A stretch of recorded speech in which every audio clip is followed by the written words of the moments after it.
Now on BBC One, it's time for another adventure in space and time with Lee McMenemy, David Cummings and Cameron Phillips in The Polis Box. Quatrième session! Mr. Quatrième session!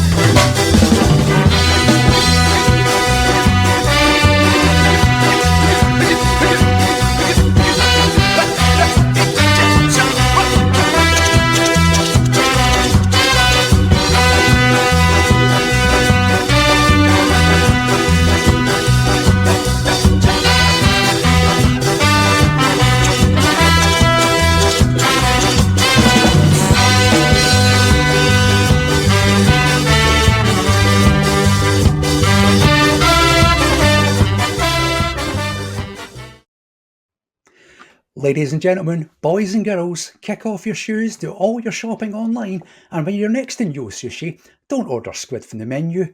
Welcome to the Polis Box Live. Tonight we begin our trial of Series 7 of Doctor Who, in old money, with Spearhead from Space going before the court.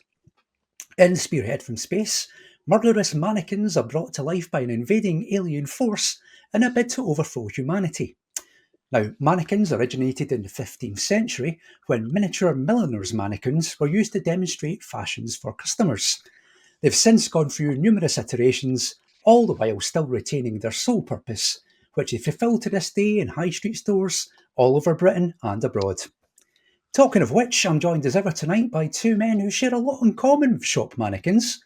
They too can often be found in department stores, hovering near the women's changing rooms with a blank, glazed expression on their faces and a worrying bulge in their trouser department. It's Cameron Phillips and David Cummings. That was actually quite gentle for what we usually do. It was, I'm quite surprised. It's early in the series. I'm going to ramp up. Don't you worry. I was going to say, he's putting himself a really low bar to kind of try and get under. Always go for low bar. Well, that is what we usually do, yeah, just the lowest bar possible. Yep. How are you both? Not bad, not bad. How are you keeping yourself, Lee? Not bad at all. Glad to be back. Good. Yeah. Well, welcome along everybody to Series 5 of the Polis Box Live. As mentioned, Series 7 in Old Money is in the Doctor series. So we've got 4 episodes coming up over the next 2 months for you as we determine its fate and decide whether its stories deserve a place in their unofficial official canon or whether they get cast into the wilderness forever. Once again, this series we've thrown open the courtroom doors and ushered in another gaggle of special guests to help us defend or prosecute the stories on trial. So without any further ado, let's introduce tonight's guest. Joining Cameron on the prosecution team tonight is an actor, presenter and podcast host who's also a panto veteran. He'll be appearing as Smee and Peter Pan at the Brindley Theatre Runcorn in April, but tonight he's hoping to push all the right buttons to ensure that Spearhead from Space is condemned to the wilderness forever. Oh yes, he is. He's the one and only Mr. Mikey Smith. Jesus, Lee, that's a good introduction. I'm impressed. How are you, Mikey? Yeah, I'm good, thank you. Yeah, good to be here on the Polis Box. It's the only place to be on a Wednesday night. It's the place to be. It's the only place that's open. Yep. Previous bookings not required. Exactly, yeah. Always a table free. We were going to be joined by Jim from the Crinoid podcast tonight. So what happened to him? Where's he gone? Well, unfortunately, he's not able to make it in person, but we have found a way to include him in tonight's proceedings. So I'll go into the details of that at the beginning of the trial proper. But all will be revealed very shortly. What's he done? Sent him videos? Well. Who does he think he is? Is he William Hartnell? Did he send videos from his garage? He's been trapped in there for months. So we'll find out a little bit more about what form Jim is going to take tonight very, very shortly. We've got a lot to get through tonight, so should we just crack on with tonight's trial? Might as well. Once again, that's the format. That's the format. Okay then. In that case, it is time to go back to 1970 for the first time this series, the rock and roll years. Can the defence secure a win by convincing you that plastic is fantastic, or will the prosecution sell you a dummy? Let's find out as we put Spearhead from Space on trial. I can only do one normal thing a day. Order from the menu, $20 buffet. I am people people pleasing and I follow the rules. I am bending over backwards, does it make me look cool? Who modeled the behavior in which I engaged? The permission structure built on what you took and what you gave. Say R.I.P. to everyone who died. Everything is gray now. Do you like it? You know I only want it. If you want it, whatever you need now, we can make it out of plastic. Everything's in place now. Do you like it? No matter what you don't like, we can move it. I think we can make it. We can make it. I think we can make it. We can make it. I think we can make it. We can make it out of plastic.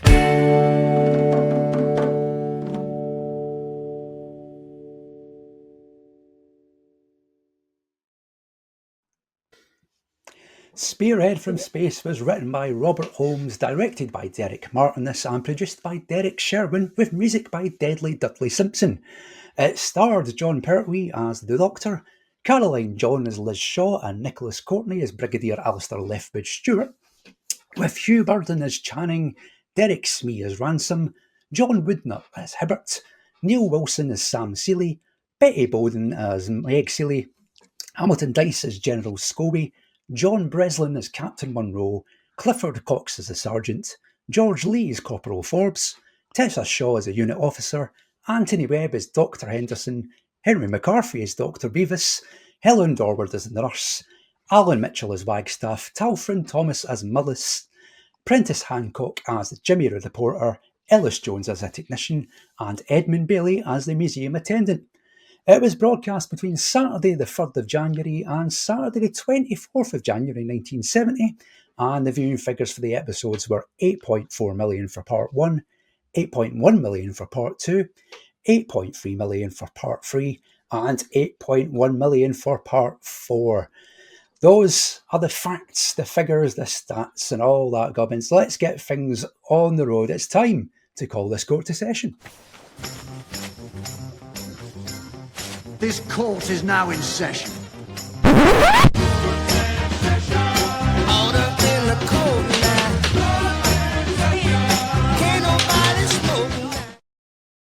The trial of Spearhead from Space is now underway. Here's who's doing what tonight. Dave is going to be defending Spearhead from Space, as he will be throughout the course of the series. On the prosecution team tonight is Cameron and Mikey. So, without any further ado, let's get things started in a traditional fashion. It's time for this. This is the law, Chapter 1.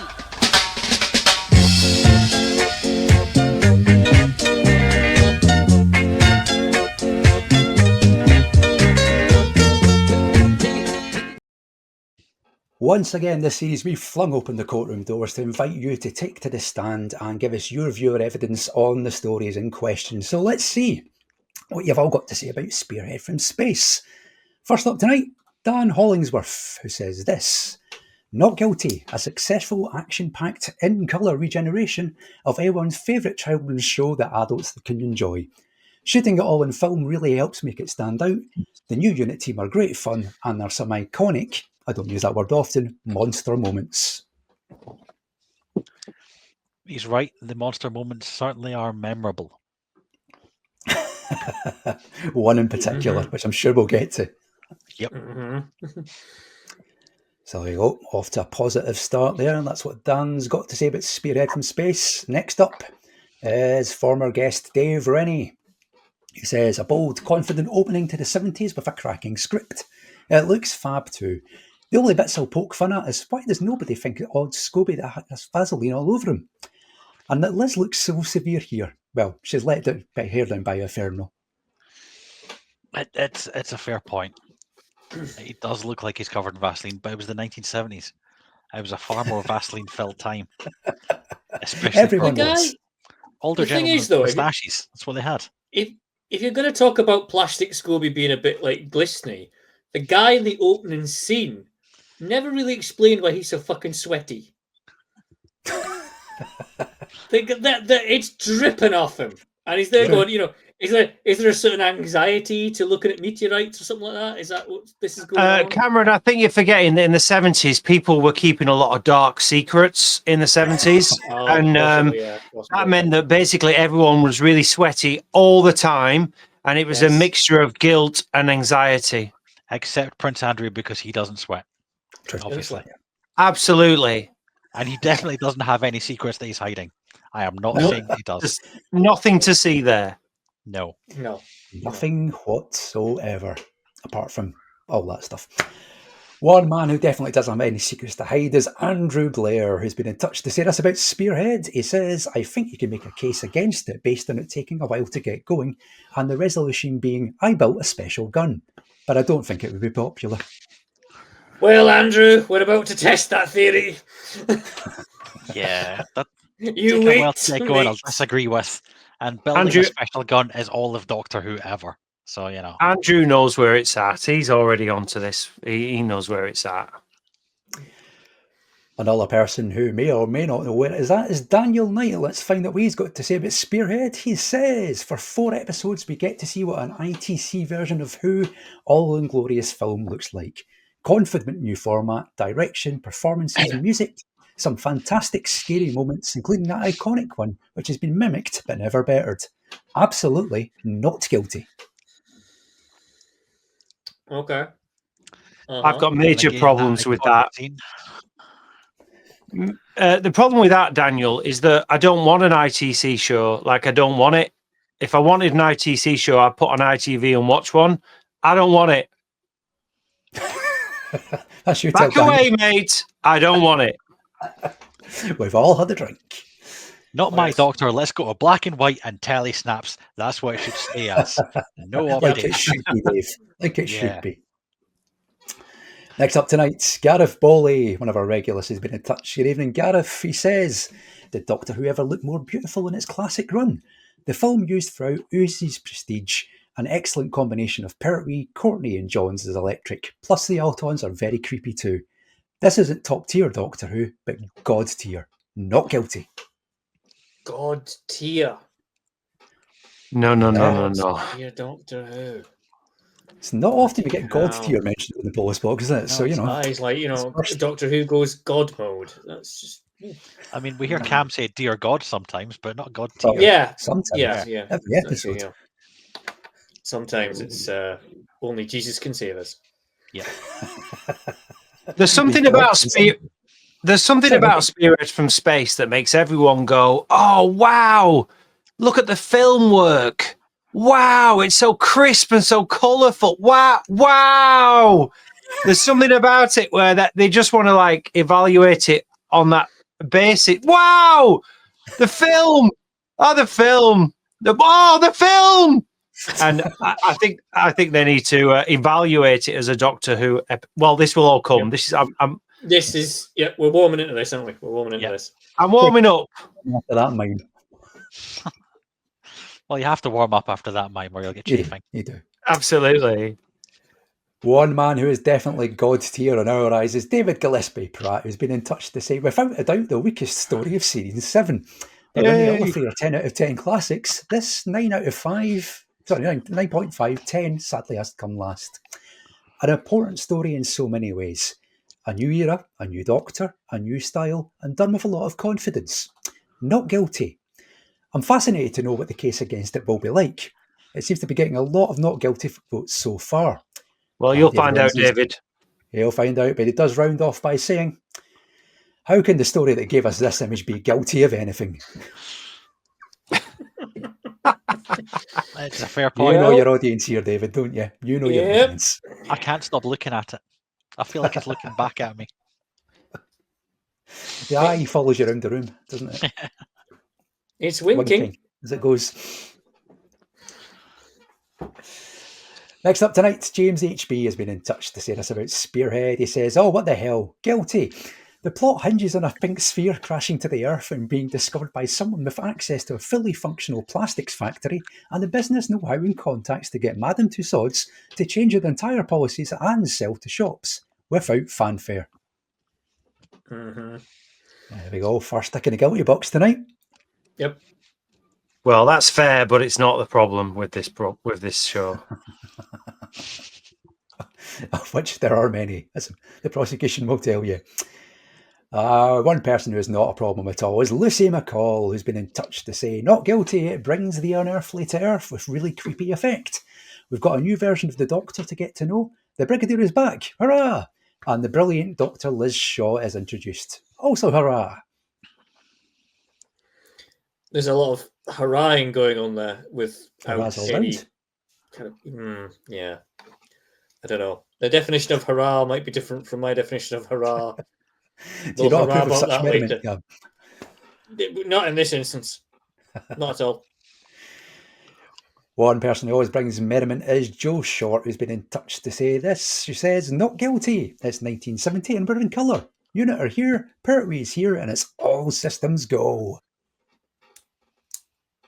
Well, you can go with a system, but then where does that get you? We're about to find out.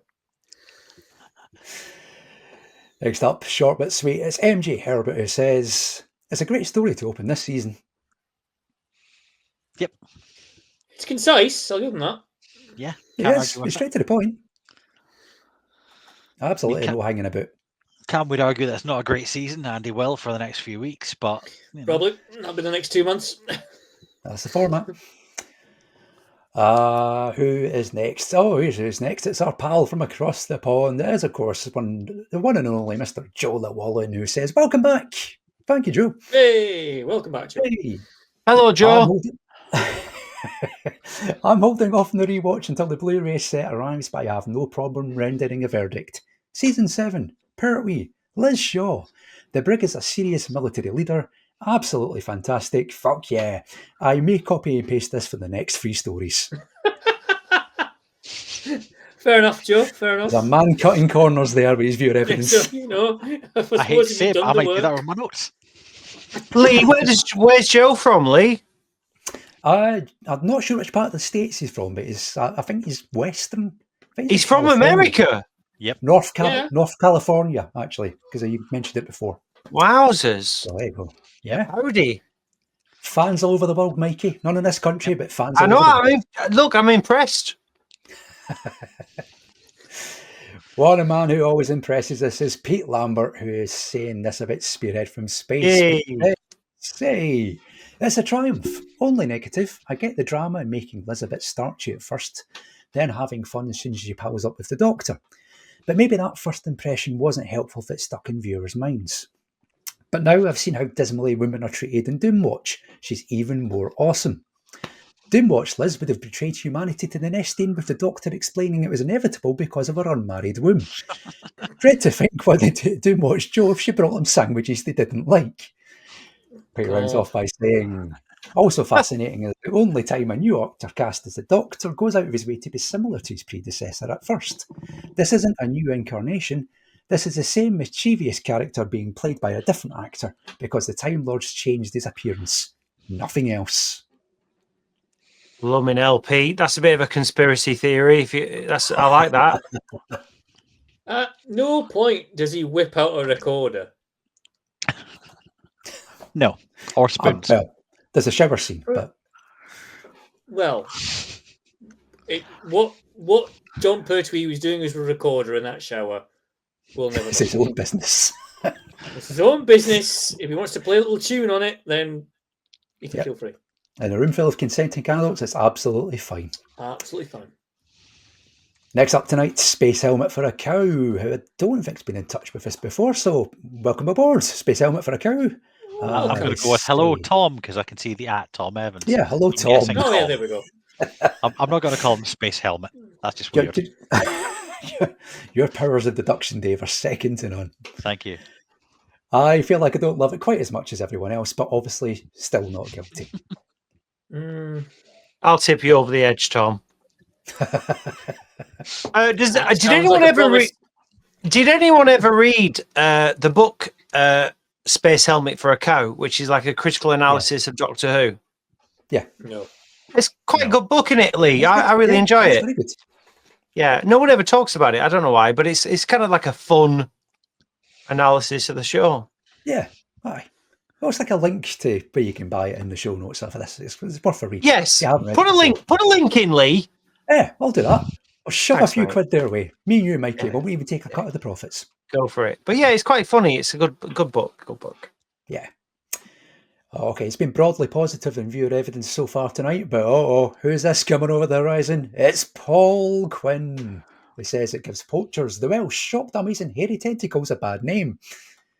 Paul goes on to say, Derek Sherwin plays the car park factotum because the original actor was so bad Sherwin sacked him. But Sherwin is fucking awful. How bad was the original actor? The role requires someone to stand there with their mouth hanging open, looking like the train conductor from Thomas the Tank Engine. And yet 2 people couldn't play the role. Were Olivier and Gilgood not available? Were they too afraid to tell Sherwin it was crap? How was that? Fine, bossy, didn't shit yourself or anything. Minor quibble, but because of that, guilty as fuck. Perfect, Paul. Yep. Wait a minute. Reasoned, intelligent, thoughtful description there. But fuck it, it's guilty. Yep. And no way a One of shaky us. peg for hanging your Also, coat on. that story from Derek Sherwin about how we had this guy and he was going to play the part and he wasn't very good, so we sacked him. And I came in. Okay, all right then. That's one of the first big shaky anecdotes of Who history.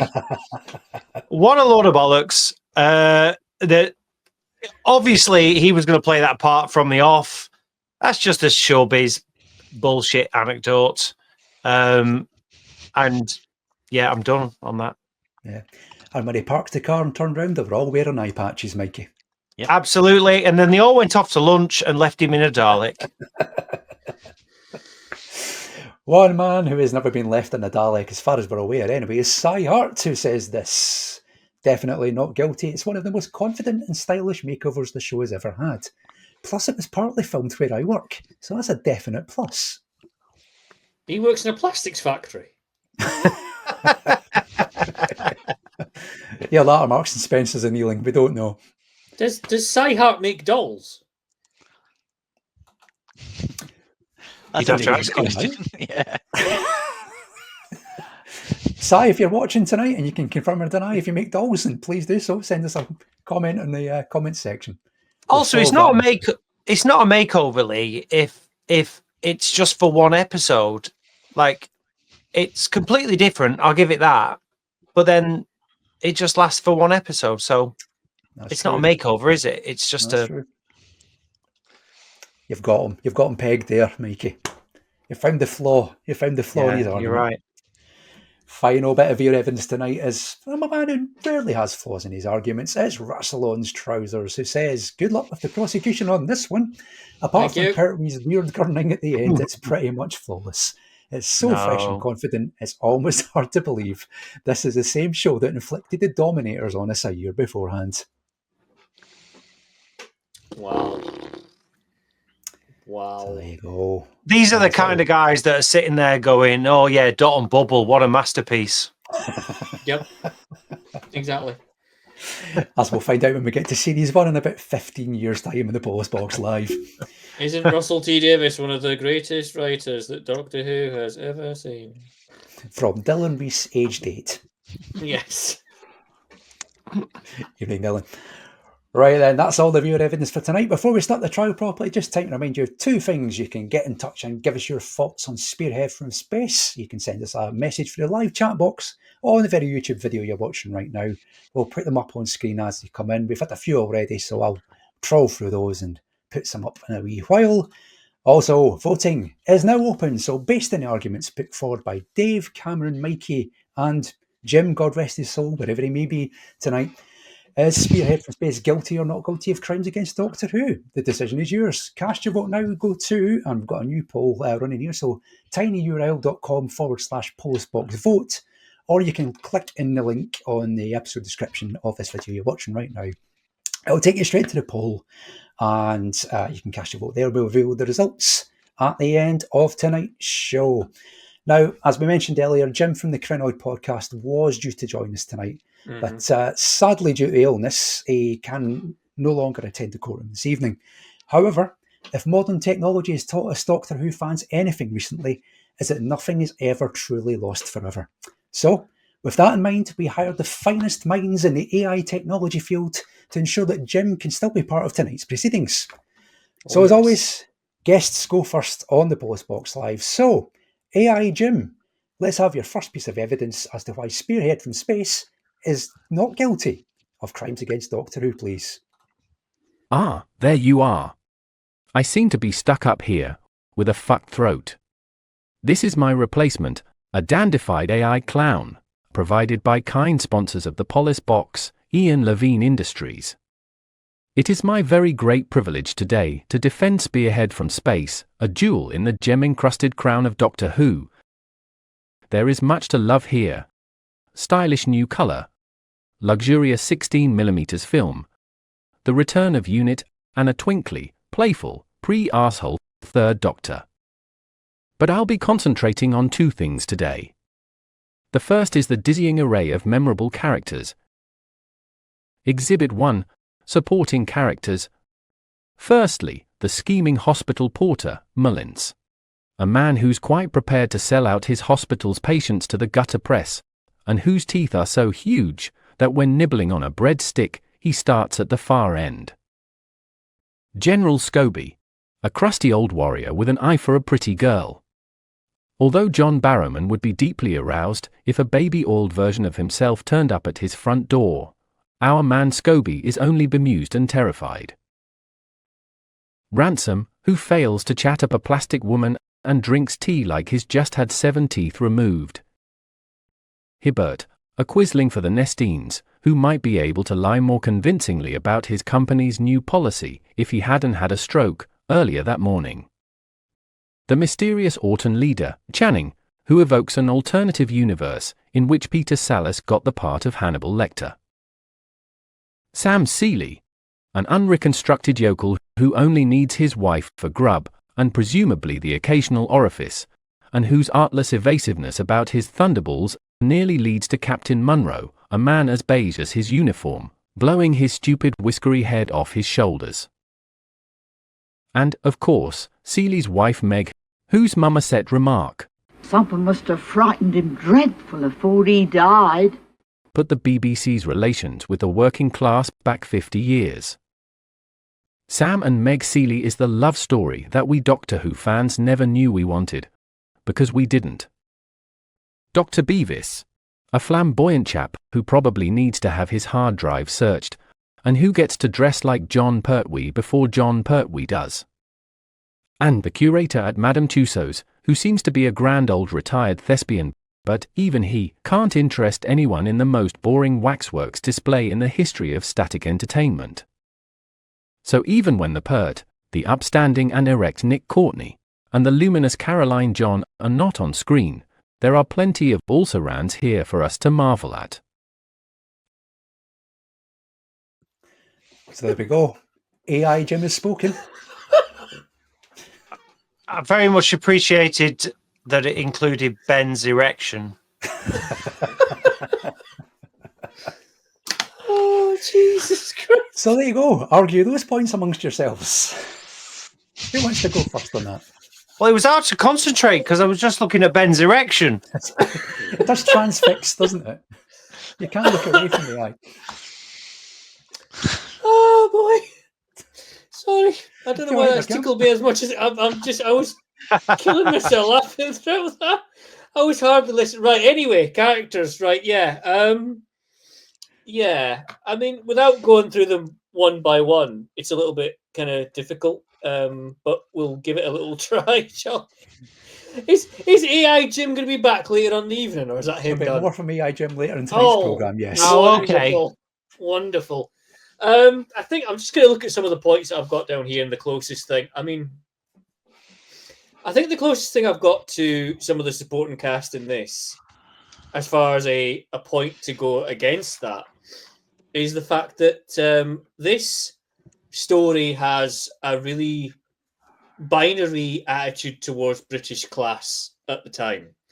Because every supporting character in this, it seems, is either upstanding British gent, most often the military, who can do no wrong and is just defending, Queen and country, or absolute thick-arse yokel. And there's absolutely no in between. Are you telling me that in Britain in the 1970s there wasn't any normal average person that could actually, get involved in this at all? Because and where is this weirdly set? It's because it's like, so you get the unit guys kind of going, oh yes, this is what we do, yes, and then down the street you'll get like Sam Seeley going, oh, we're in it, we're already got stuck, and it's just like, what the fuck is this all about? It's just. Yeah, this is my biggest problem with the supporting cast. Yes, you can say that, they're all great and all this kind of stuff. Not really, because they're just either a binary choice between British toff or thick Luddite. But it's not the cast; it's the writing. It's. Well, yeah, I say the presentation. It's the world. It's the world according to Derek Sherwin at the time. So there's one thing that kind of happens sometimes when you join the military. They make you move around the country. So there might be a mix of accents there. That might be what happens. And a lot of officers are posh and educated, so they sound the same no matter where you go. You could find officers that sounded like that in India and Gibraltar. Do they move them all in one big group of like 10 of them? All at once? A lot of the time, it's a bit of a boys' club, so they'll take their subordinates with them because they know them and they can trust them. Especially if it's like special forces like unit. Of course, he's going to take somebody that he knows from Sandhurst to be his second in command. Because he knows him and he knows his father and he knows his grandfather and all that kind of shit.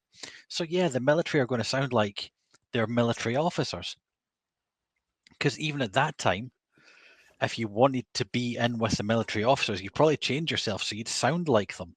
So that might not have been their true selves, but that's what they were trying to be to fit in with the staff at unit. Now, you say also, and I'm just going to roll straight into this one. No, carry on. That there's no people. Roll, Dave, roll. But what is it you're looking for as different class? You've got the people working on the shop floor in the factory making dolls. We see them. We see that they're definitely, some of them are ethnic because it's the 70s, so we have to show that.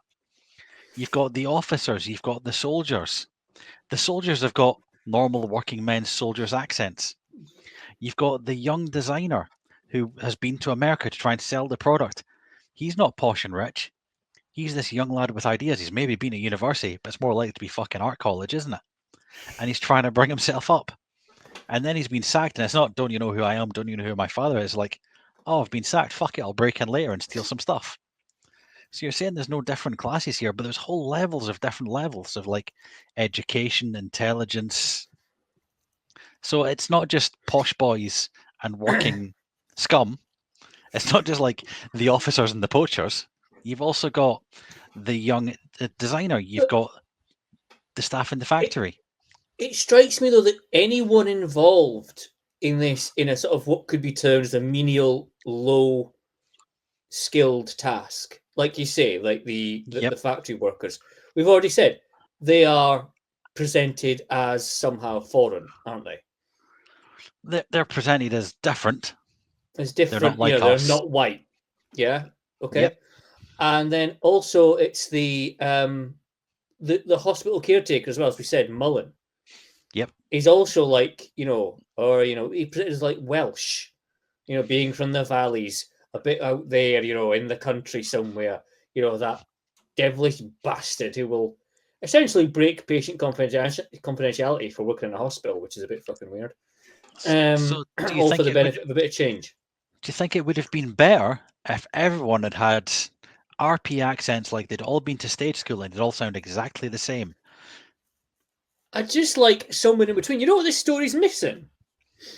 This story is missing Benton. Because he would at least have a little bit of a bridge as being a military guy, but not being a, yes, what? This is what we do. Yes.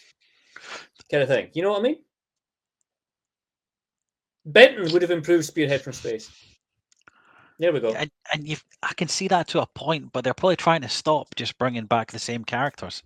And I get it, because they've brought back the Brigadier, so then they could bring back Benton as he's almost foil, his straight man, just to show that they've got the different classes there.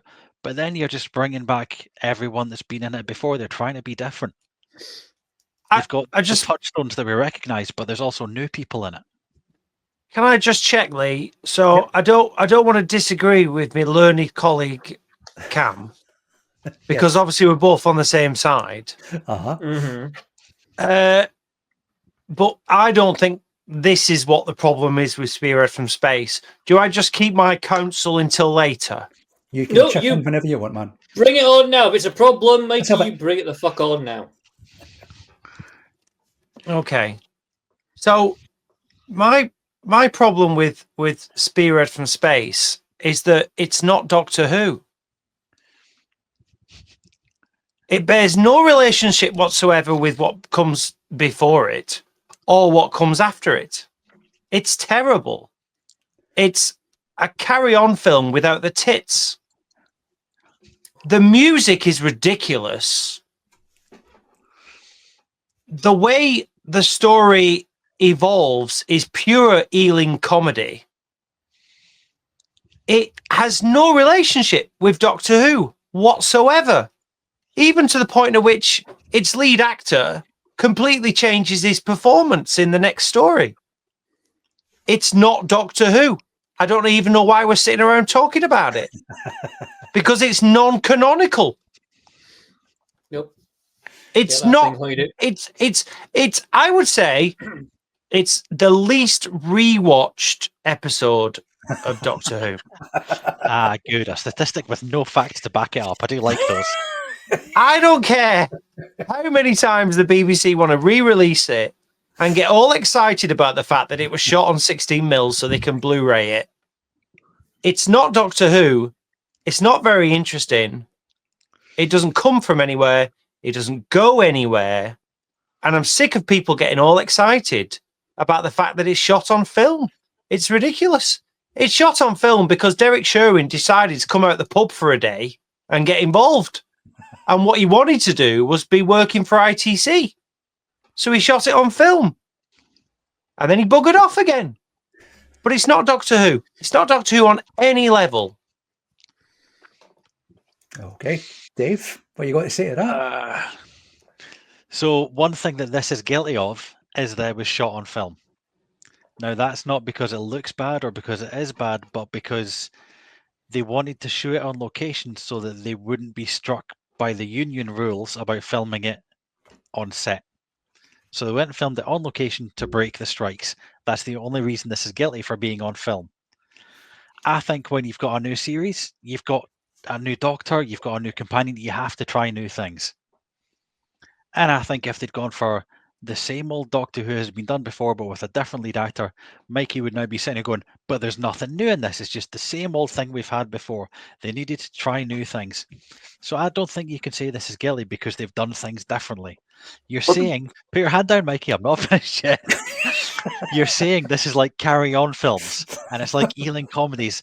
Those are some of the greatest things to come out of British cinema. I agree. Dave, I agree. I love Ealing comedies and Carry On films. But you can take the good things from those and put them into something else. You can't say, oh, but it's Carry On without the tits. That can be a good thing. You can fold that into Doctor Who to make it something new, but it's still Doctor Who. And this has got a doctor, it's got the TARDIS, it's got UNIT, and it's got an alien invasion. That's Doctor Who. Whoa. It's not got the Doctor, he's not in it. It's not got the TARDIS. I mean, we get, 10 seconds of it at the start? Yep. Every time anyone says anything, the music sting goes, or what? It's pure. This is pure Carry On without the tits. That's what this is. And the following episode, what's the next one after this, Lee? Is it Solarians? That'll be the Solarians, yes. Yeah. Then he goes back to being Doctor Who. But this is not Doctor Who on any level. And that's why he has to readjust his performance when he does it again. Because it doesn't make any sense. It's just absolute rubbish. And I'm just looking at the chat now and everyone's agreeing with me. Thanks, guys. Yeah, Daniel Ronsley has been in touch to say that Mikey has a point there. It's not Doctor Who, it's Thanks, Smith. Daniel. Dr. John Smith. So any story where you can see his name's John Smith, that's just thrown out now. It doesn't count. No, but he stood there. He stood there in a shower with his tattoos. Yep. Who's that? That would be beloved character actor John Pertwee playing. Did you did you see him regenerate from Troughton to Pertwee? No, don't open because that can of it's worms. not Doctor Who. So when we come back in at the Solarians, there's a missing episode, and that missing episode needs to be recreated. And I know a guy. His name's for just £50. But it needs to be. There's a gap. There is a gap in the series that people don't acknowledge. There's a gap. There's a gap between War Games and Solarians. There is a gap because that is not Doctor Who at all. Okay. So if anybody's near a Nigerian TV station or a relay outlet somewhere in deepest, darkest Africa, have a look in the cupboard. It could be there. It could be there. Not whatever this is, right, Mikey? Well, it's just not, and it's not even about the film thing, but the film thing is really jarring because Doctor Who, I think the classic series is something where you want to almost feel the heat of the studio floor. It's got to have that feel of like it being almost like a play and like the pressure they're all under, the pressure that the actors are all under. And the fact that it's got that, as the BBC termed it, vid fire feel to it, you know, those 50 frames per second that are so important. And this is all in 24 frames per second. It's terribly lit.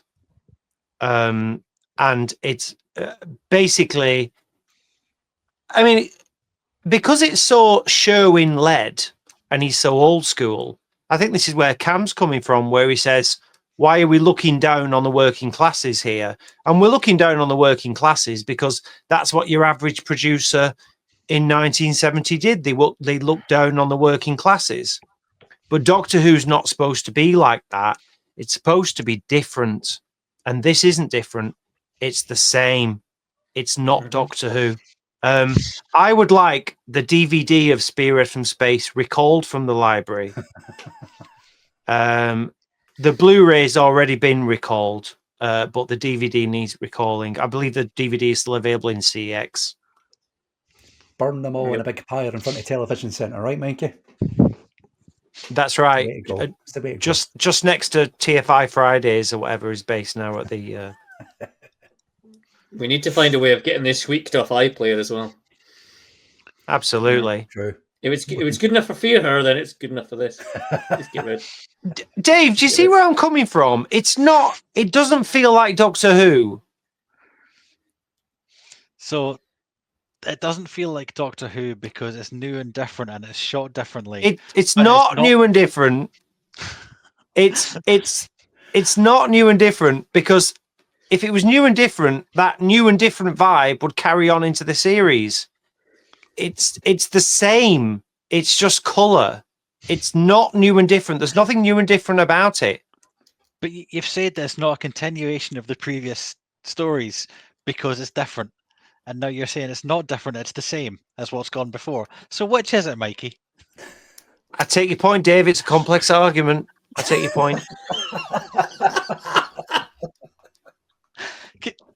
Because, yeah, fine, it's new and different, but that's a good thing. But it's still got a continuation of the old stuff before, so that's a good thing. So I agree with you on both points, just from a different side. I knew you'd come over to my way eventually. Harmony in the courtroom. Who could have seen that happening? Yeah. Joe Llewellyn's been in touch during all that. He says Benton improves everything. I agree. Who can argue with that? Gareth, next rapist. He doesn't like rapists and he doesn't like Boris. No. So if you hear all those things, watch out. Gareth always says there's a special for the classics. Put Benton in all the stories. No edited down editions at Christmas. Just now we've added Benton. The greatest Christmas gift of all. That'll be amazing. Absolutely amazing. So there we go. Right. Shall we move on to the next point then? That'll be the defence. So Dave. Yes, that'll be me because it's not AI, Jim. And it's a little bit going to tie into Mikey's point, and a little bit into Cameron's point, and a little bit in other things. And this is 1971. This is pure 1970s television. It's got the bold colours, the bold look, the outdoorness, of proper 70s TV. There's the attitudes, the way they speak to each other feels very 70s. But they've managed to do it without going Technicolor, over the top sci-fi that later stuff will do. So it's not that everyone's wearing a bright orange jumpsuit. It's still 1970. It still looks the same. But you could see Bodie and Doyle filming on the same locations. It's got that pure 70s vibe about it. And because this is the first, it's 1971. This is one of the first things to actually do it. So this shows other TV shows how you can film in the 70s in color and show it and still have it look different and new and fresh and vibrant, but still also be realistic about where it's actually filmed. And yeah, you can go at 16 mil and all the other cinephile crap that doesn't really matter to most people. It looks like the 70s. And I know I was only alive for 6 weeks the 70s, but when I picture 70s TV, this is what I picture. It's like the American 70s TV is like TJ Hooker and that kind of thing. British 70s television, this is it. And it's a great thing because this is one of the starting points of 70s British television. So all the stuff that comes after that, whether it was shot on film or shot on set, it's all got a similar vibe to this. And I think it's a really nice thing. It's the first for the Doctor, it's the first for the Companion, it's the first colour, and it's the start of the 70s. And I think, yeah, as Cameron said, you could say it's all stratified societies, but that was also true at the start of the 70s still, but it started to change. And I think this story is the signifier of the start of changes. And I think it's a brilliant thing. There you go. God, Dave, what a nice guy. It's hard to disagree with you. But I'll give it a go. Thank God for that. You can try. That's the format. I don't think that this is 70s TV at all. I think this is Derek Sherwin's jealousy of what ITV was doing in the late 60s brought to life. If you're looking for 70s television, look no further than the Tomorrow People.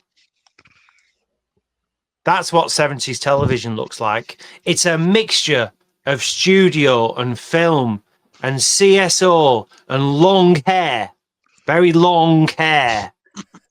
That's what 70s television is. Spearhead from Space is an impersonator of 70s television that we can look back on in retrospect.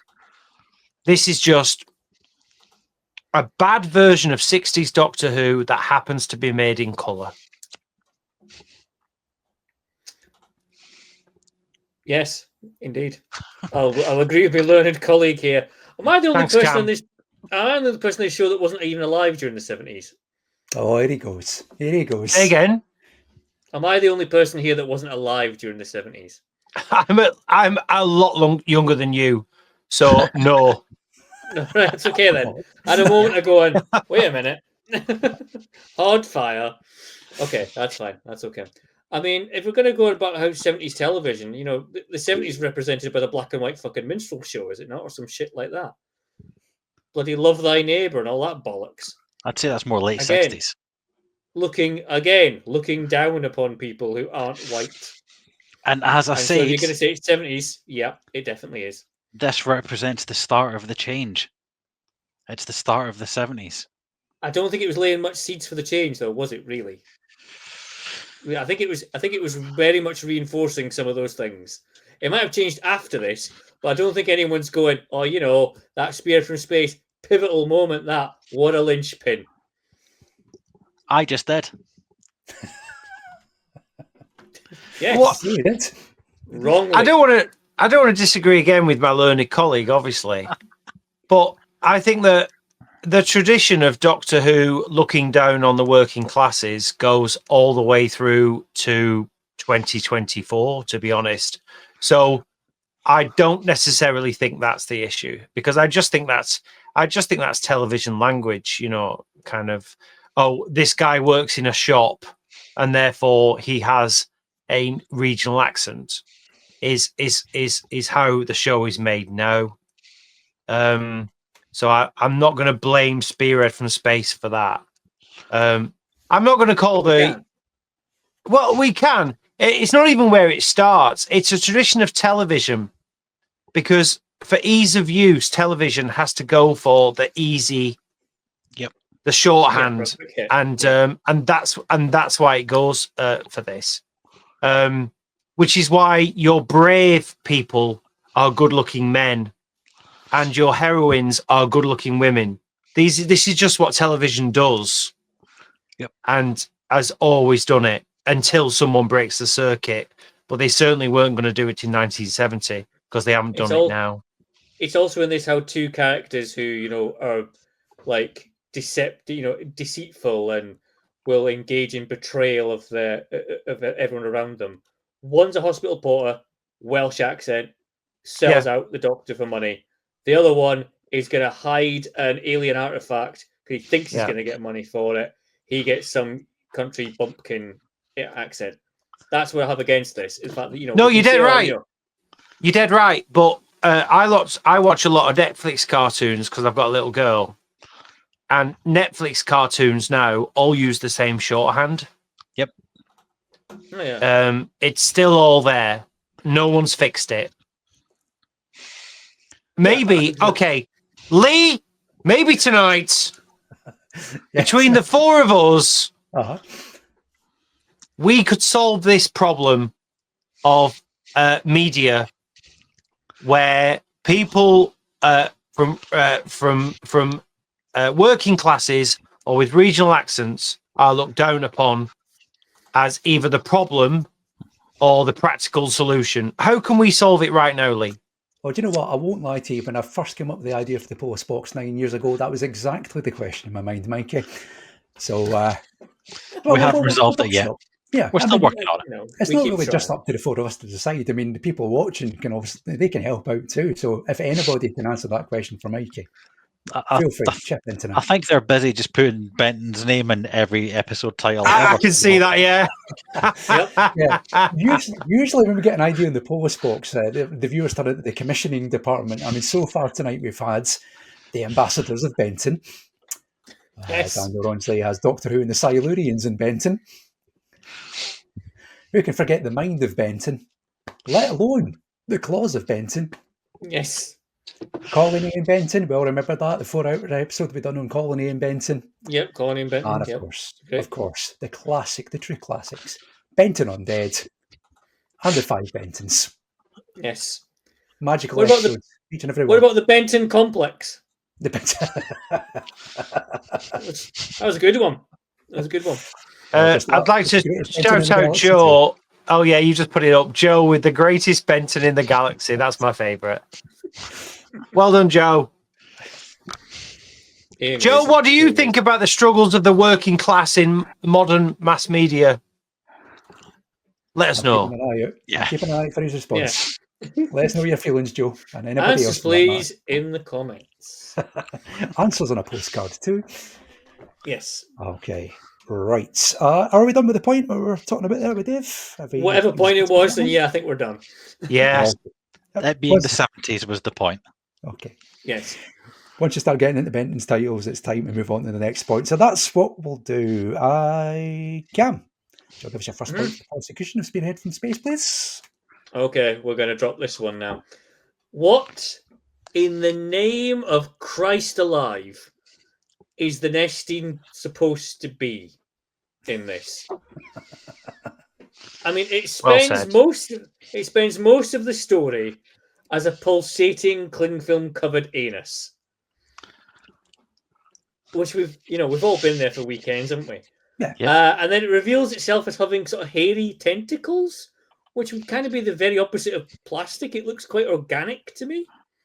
Again, we've all been there. Yeah, it seems quite. What is even? It's either a lack of effort in designing a kind of central villainous figure that's doing all this, or it's just that this was the only thing they had to throw together at the time. I mean, part of me was like, could we not just have like a human-like figure that is that the NEST team takes over and has a plastic version of? Have your Channing be the main guy. You don't have to have all this bollocks in a tank going on. To me, it just looked utterly ridiculous. It was completely nonsensical. It's very alien, and that's what they're going for. They're going for that It's alien very vibe. anus, is what you're saying, isn't it? Until it gets hairy tentacles, yes. But Yeah. it's meant to be growing organically in this box, and that's what it's doing the whole time. But it's plastic. It's a retread. It's a retread of the Great Intelligence. That's what they're doing. It's the idea that this force has soldiers that go out with some of the powers, but there's a central power that controls them. It's a complete retread of the Great Intelligence, except it's Carry On with tits. Without tits, sorry. Without. I think Carry On films had plenty of tits, last I checked. What's your favourite Carry On film, Cam? Oh, God, they all kind of meld into one. Oh, don't be that guy. Probably. Carry On Camping, probably, isn't it? That's a common. Yeah, that's pretty good. Lee, favourite Carry On? Carry On Up the Khyber, I think, for me. Yeah, good. Dave? You see, that's the thing. I like all of them, but I believe it's hard not to go for Carry On Sergeant, because that's the obvious one. I thought you were going to go for... I don't know why. I thought you were going to go for Carry On at Your Convenience. I don't know why I thought you were going to go for that. Because I mentioned unions earlier, and it's a very maybe, yeah. Yeah, story. maybe, yeah. But I believe Carry On Teacher. Yeah, that's good. Yeah. So that might be the one I'd choose, Carry On Teacher. Yeah. Because it's before it became all about the tits and Barbara Windsor. It was about the comedy. And it was a bit bawdy and risky, but it was funny.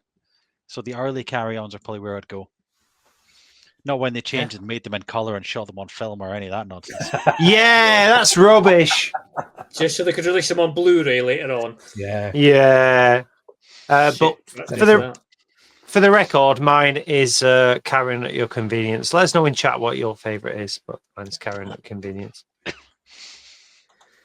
Nice. That's a good one. And again, not many tits in it. What would the equivalent title be of the Polis Box if it was about Carry On films? Ooh. There's one. We're really making the viewers work tonight. Christ, yeah. Give us all your ideas. We won't take the credit. If this podcast was about Carry On films, what would it be called? If this was a Carry On film done with Doctor Who would play which role? Obviously, Sid James is the Doctor. Oh, okay. Would wow. Barbara Windsor be his companion? Or would that be a bit too obvious? I think it'd be Joan Sims. Joan Sims would be the companion. Barbara Windsor would be the Rani.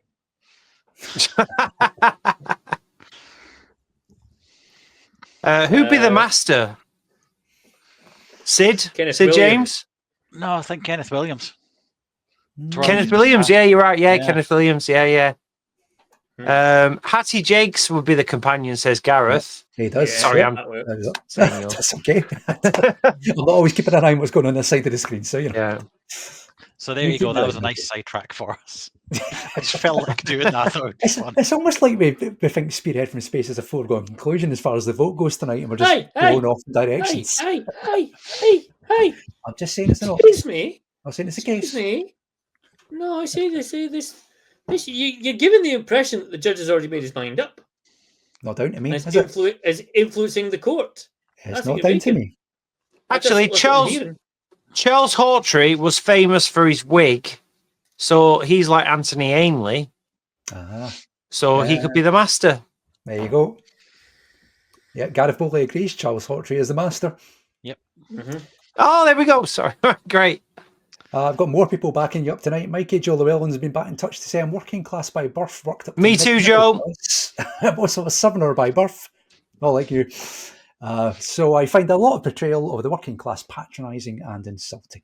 100%. Me too, Joe. I'm a nightmare for this. I'm always going on about it. Yep. Yeah, it's a massive, massive issue. My question, if you were in the room, Joe, would be how much do you feel that still speaks at you? Do you still feel that's targeted at you as somebody who was born working class but now says they're middle class? Is that you feeling protective of where you've come from? Are you offended that they're talking about you in that way? But hey, you're not in the room, so you can't answer that question. You're watching Question Time. Because obviously I was born working class as well. Like my dad was a squaddy. My mum didn't have a job. She was a housewife. Yeah. But now both my parents have got degrees. I've got a degree. I work in an office. So I'm probably more middle class. But I still find the patronising stuff about working class people really offensive. Of course you do. But I see the clickbaity stuff on television where they're all fucking idiots. So I kind of see it from both sides. Well, they're not all idiots. That's just the clips they're showing you. Yes. Because you know as well as I do, Dave, that most of the people who are working class like us and come from our estates and stuff are bloody ace. They're the funniest people you'll ever meet. They're the most honest people you'll ever meet. And you obviously grew up on better estates than I did. Well, I don't know. Let's compare estates. Where did you grow up? All over the place is the answer, but mostly Livingston, where Lee's from. Oh yeah, Livingston. Yeah, near Bathgate. Yeah, just all yeah. So yeah, what about you? I grew up on Higher Folds, which is a big council estate near Wigan. It's near Wigan. That's never a good sign. What are you trying to say? Are you trying to say I should be cast as Pigbin Josh in Doctor Who? Order in my courtroom. I'll not have nothing unnecessary digs, David Cummings. Order. What do you mean unnecessary? No, my boss is from Bradford.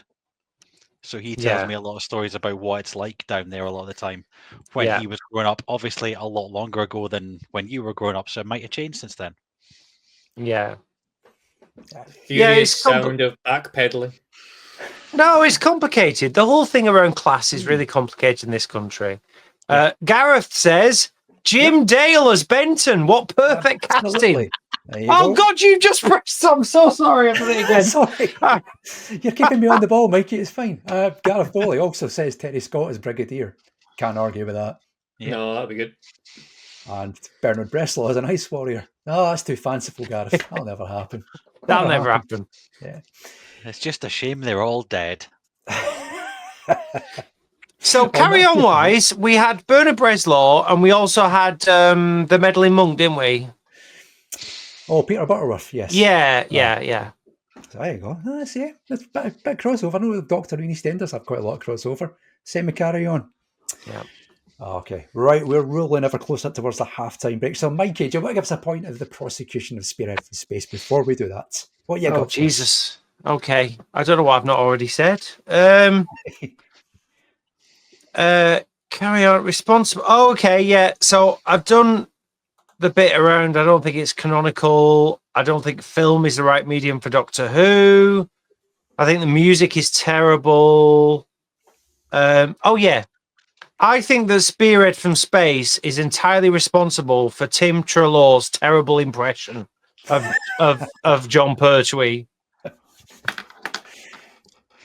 Okay. Have you got any questions?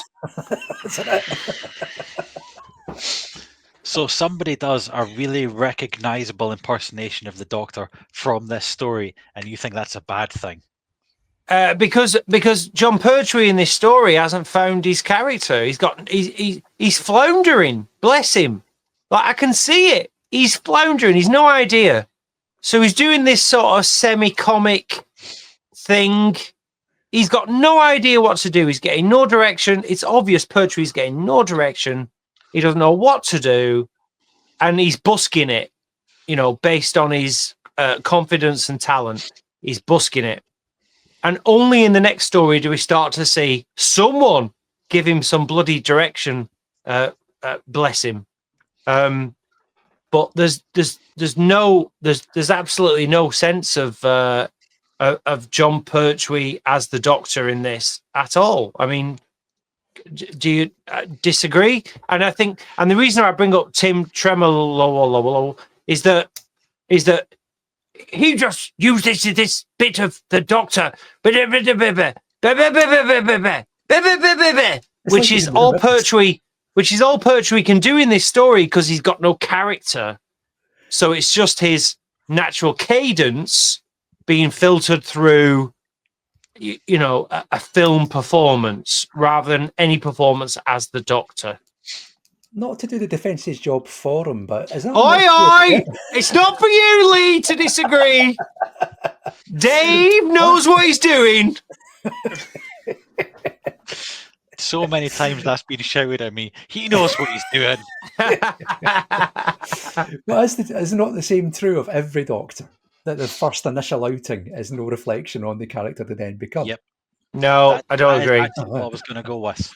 There's always this discussion when there's a new Doctor where you go through their first series and go, oh, but it wasn't until story 4 when they start to really find who they were as the Doctor. No. That's when it became their character.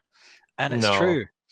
A lot of the time you'll find fans look back at the filming order to see why it looks like, oh, but he didn't feel like the Doctor in episode 3, and he did in 4, but he wasn't again in 5. Are you talking about Davison, right? I'm talking about every Doctor that's ever been for the last 30 years. They go back Dave! and go, this is when he became the Doctor. And they put a capital D on it then when they start to inhabit the role. And yeah, you can say that at this point he wasn't the Doctor yet. But that's how it works. You're saying he's got no direction and he's just winging it and he's not doing well. But he doesn't know how he wants to portray the Doctor yet. The director can't say, no, you're playing the Doctor wrong, because he's playing the Doctor how he wants to play the Doctor. That's exactly what a director is for. But no, the director is to tell the story as he thinks the story should be told. No. The director is there to guide the performances. That's what they're there for. Your DOP is there to guide the shots and stuff. Your director is there to guide the performances. And they don't guide his performance. Bless him, he's out in the wild. How do you know they didn't guide his performance? We've never seen the director's cut. The director might be going, no, you're not doing what I want. And he goes, I'll do whatever the fuck I want. I'm the Doctor boy. And that's it. You really think that he's, I would imagine, he's nervous as hell. And he needs that help. Wouldn't you be nervous as hell? Like you've never played a leading role on television ever? And they give you the biggest job? And show my tattoos? Yes, I'd be nervous. But I'm not a professional actor. I didn't apply for it, audition, sign up, agree to do it all, read the script and go, yeah, I can do this. And he has. He's obviously got the belief that he can do this.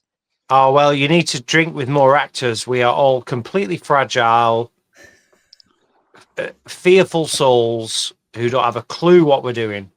And I'm telling you now that this was a massive stretch for Pertwee, a massive stretch.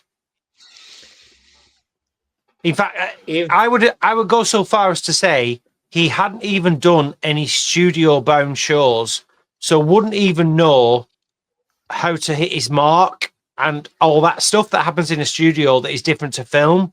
Because although he's done loads of film before and loads of radio and loads of stuff, I don't think he'd even know the basics at the time of how to hit his mark in the studio. Like, this was massive for him. In fact, it makes me feel scared now to think of how he must have felt going into it. And he needed people around to guide him. And the Doctor that you get in Spearhead from Space is not the Doctor that he so brilliantly creates in the following stories. But that is, as I said, because he's growing into the role. I don't think there's ever been a Doctor who's come into it, done their first story, and everyone's gone, yes, that's what we want. That's exactly how I envisaged this. Oh, what about Tennant? What about Tennant? Tennant and the Christmas Invasion. Yeah, what about Tennant? What about McGann? Yeah, but McGann only got one shot. What about Baker? He grew into it. What about Baker? Yeah, but that's the thing. They've all changed the Doctor as they've gone on. It's evolved, yes. But it's never been so. It's never been so perforated and transparent as Pertwee's performance as the Doctor in this.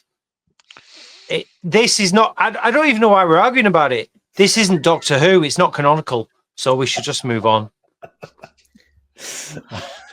Okay.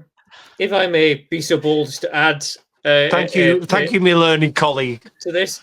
On a similar vein, I think we might blame it on the post-regenerative stress, but the Doctor actually has a couple of moments in this of being a right twat. There's the theft of the clothing from the hospital, then stealing a fucking car. Add to this his cowardly attempt at lying to Liz in order to get away in the TARDIS. And there's a few lines where he says that the humans around him won't understand anything he's talking about anyway, so he's looking down upon the humans. Yeah, the working class. Yeah, again. Pertwee is chosen to give his Doctor a level of arrogance that simply isn't welcome. He's far from the hero of the story in this. He's, in a way, a conniving schemer. But that's Pertwee's Doctor you've just described. No, whoa. I'd like to thank my colleague in defense for pointing that out. No. No, I mean, when he's with Sarah Jane later on, he's warm, he's gorgeous, so lovely, so lovely. You can tell when he's with Joel Grant, there's a camaraderie there. They could obviously get along very, very well. He's because he's fingering her. Yep, many times. But in this, he is cowardly. He is feeling cheated. He is only out for his own interests. He's Hartnell. He's not the Doctor we know at all. He's early Hartnell. He's the Daleks Hartnell, the mutants Hartnell. That's a good point. It's very, very similar. Yeah. Mikey, whose point is that this isn't canon because it's so different from early Doctor Who, is like early this Doctor is like early Hartnell. Look, Dave, don't play these games with me. I was merely pointing out the inconsistencies in your Doctor. That's all. But yeah, he's unsure. It's his first story as the Doctor, so he's a bit unsure. He's a bit hesitant. He's a bit nervous, and that might be true of the actor, but it's also true of the character. He doesn't know who he can trust. The only people he recognizes don't recognize him. He wants to get back into the TARDIS, but he's not sure what will happen when he does. So of course he's a bit reticent and hiding things from people. And let's face it, the Doctor, a lot of the time, has no respect for people because they are just dumb apes. It's not necessarily... Maybe it is a class thing. Maybe the Doctor views himself as a class above humanity. Yeah, I think he's feeling this whole thing about how I'd get it if it was like absolutely if they went along lines of, oh well, I've been forced to spend a lot of time on Earth. It'll be a bit of a pain in the arse, but here's what we're going to do. We're going to make the best of it. But at least I'll be, because they've said themselves, we'll send you to Earth because you seem to have an affinity with such a planet, or whatever it is the quote is. Whereas now it's like kind of going, he's essentially a petulant child that's been sent to his room. Yep. And without his toys. Dave, simple question. How often do you rewatch this story? I have no idea. Couldn't tell you. I rest my case. The prosecution rests its case. All right, I'll answer that with this. I rewatch this at least as often as I rewatch any of the other ones. Well, come on. Yeah, but you're not gonna look at your shelf and go, "What do I watch this Doctor Who? What do I watch?" A bit of Spearhead. Oh, yeah, spot on, Cam. You're gonna go Spearhead or Talons of Wing Cheyenne. Yeah, let's go Talons. Oh, yeah, I'm not going to go. I kind of feel like watching some Doctor's first story, but I won't go new. I'll go old series, but I kind of want to watch it in color. Oh, look, the first one that was in color, and it's the first story of a Doctor. I'll maybe watch that one. Oh, Spearhead from Space. I remember everyone fucking loves this and thinks it's great. I'll maybe watch that one. That might be how the thought process would go. Robots better than this. Well, we'll discuss that later, Cameron. Okay. I'm going to give you 5 stories. Valve is better than this. I'm going to give you 5 stories that are better than this. Are you ready? Let's go. Rebots Operation. I'm looking for Dave's reaction. You're not getting one. Okay.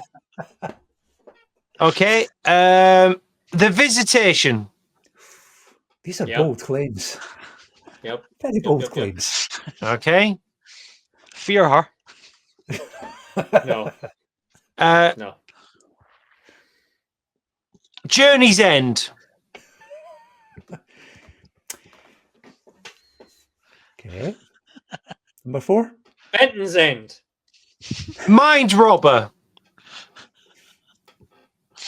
Okay. Number 5. Keys of Marinus. Ladies and gentlemen, we regret to inform you that half of the prosecution tonight has lost his mind. I'll take Mind Robber, but they're all far better than Spearhead. So you don't like the Keys of Marinus because it's got too many working class people in it, is that right, Lee? That's exactly why, yeah. Unbelievable. Unbelievable. There you go. There's something to think about during the halftime break. If you've got your DVD shelf just to your side of the telly, have a little look. Tell us what 5 better Doctor Who stories in Spearhead from Space. There's something to occupy your time with. Right, we should probably, as time's ticking on, we'll go for a halftime break just now before we continue on with the rest. Half time? Half time? We've been on for an hour and a half. Yeah. 1 round of points, halftime, another round of points end. That's the format. Then we have breakfast. You know, I've got a wife in the other room. She's not going to have this. Half time? No, after tonight, you won't. Not after tonight. It's all right. In my experience, she'll be asleep by the time we've finished. If she's anything like mine. No problem. Oh, aye. Right. Before we break up Mikey's marriage forever, let's head off for halftime. But before we do, a couple of comments have come in. Gareth Bowley says, does the Doctor get D energy? Daniel Ronsley answers that question by saying, in Pertwee's case, definitely big D energy. And Daniel is backing you up again, Mikey. He says, Mikey holding up his hand in protest was doing a great job at recreating that Colin Baker pose from Vengeance on Varos. There you go. Right there. It's like he's in the room. Right then, we will have a quick break. We'll be back in a few minutes for the second half of tonight's trial of Spearhead from Space. Got it all at the bottom of the screen. If you haven't already voted, you can go and do so. Click on the link in the episode description or go to tinyurl.com/Polis Box. Vote, cast your vote. We'll reveal results at the end of tonight's show. We'll be back in a few minutes to carry on the trial of Spearhead from Space. We'll see you shortly.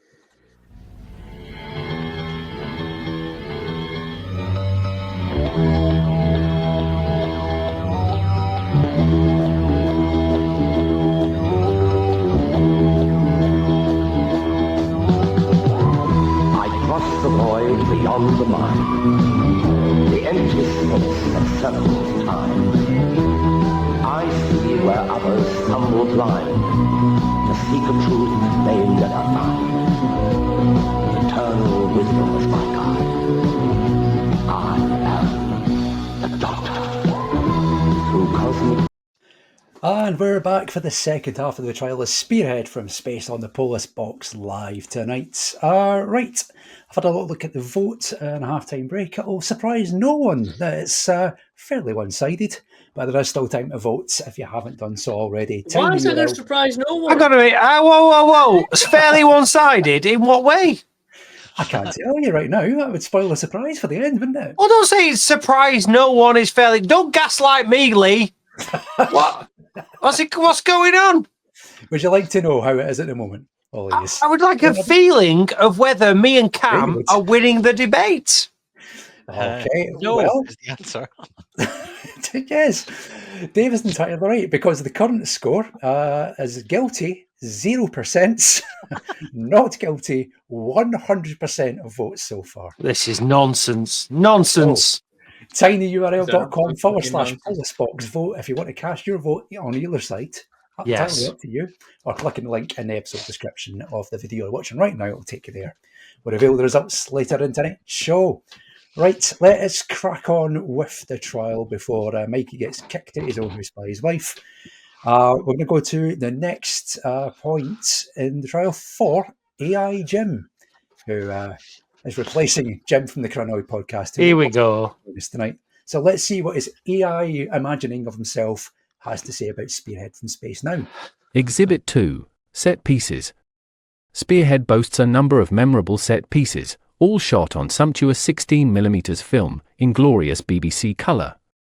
The hair-raising Norman Wisdom-style wheelchair escape sequence, ending in the Doctor being shot in the bufang, and a soldier almost dropping the C-bomb. The Pert, showing off his naval tattoo, his tattooed navel, and damn nearly everything else, in an open-plan shower, in which he elects to remain inconspicuous by singing at the top of his voice and pointing his bare ass at the assembled company. The terrorizing of Ransom in the plastics factory when he learns never to stand with his back to shaven-headed men wearing cravats. And his eventual murder when fingers are plunged into his rear entrance, causing some intense ripping. The ransacking of the Seeley's cottage, where a killer Orton destroys everything, causing several shillings worth of damage. There's the famous and chilling moment when the Orton dummies burst out of the shop window, using only a BBC sound effects record, alerting a doomed copper, who runs with his feet at 120 degrees to each other. And the bus queue who suffer the indignity of being killed by people with wigs even less convincing than Anthony Ainley's. A scene so terrifying, the memory of it still causes my older brother to pee himself in department stores. And who could forget the battle at the plastics factory, in which more plumes of orange vapor are produced than Donald Trump breaking wind in a fake tanning booth? And finally the climax, in which the Doctor tries to interview a squid, and accidentally wins the 1970 Home Counties Pro Celebrity Gurning Championship. So, I put it to the jury that Spearhead from Space is full of spine-tingling, pulse-quickening, and arse-clenchingly tense set pieces, which lift it way above any bog-standard Doctor Who story. There we go. Thank you, AI Jim, for that. See, I agree with Cameron. I think we should have AI Jim on every episode. I'll make inquiries. I'll talk to his agent and see if that's possible. How's he got time to do all that? But he hasn't got. I don't understand. Why can't he just come on? This guy. He's done his throat. He can't speak. That's why he's done his what? His throat. Yeah, he's got a cold. He can't speak. He's got no vocal cords, which is a bit of a hindrance on a podcast. He's got no vocal cords. He's obviously got some, but they're not working. Got some, but they're not working at the minute. Who the hell is this guy? He's Jim. You know Jim. You know Jim with no vocal cords. Well, yeah, to give him his full title. Yeah. We'd call him Jim.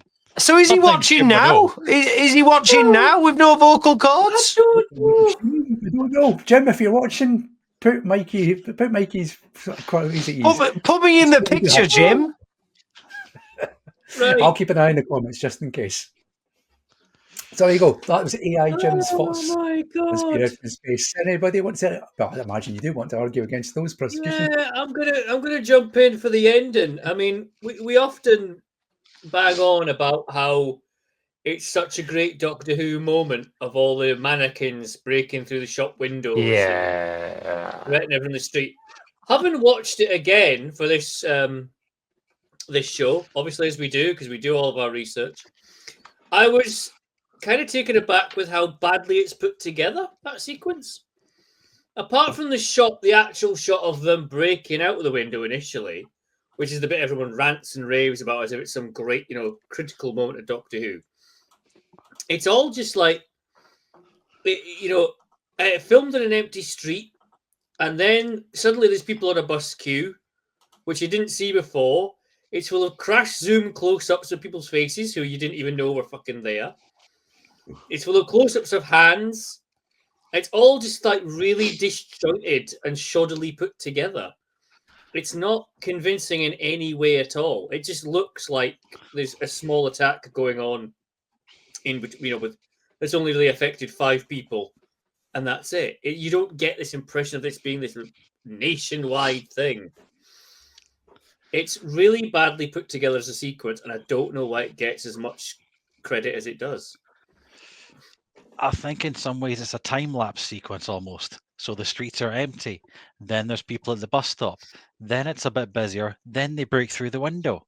I don't know if you want the 8-hour-long marathon episode of Doctor Who where they sort of slowly get busier. Structure to it, Dave. I want some narrative to it. I don't want narrative?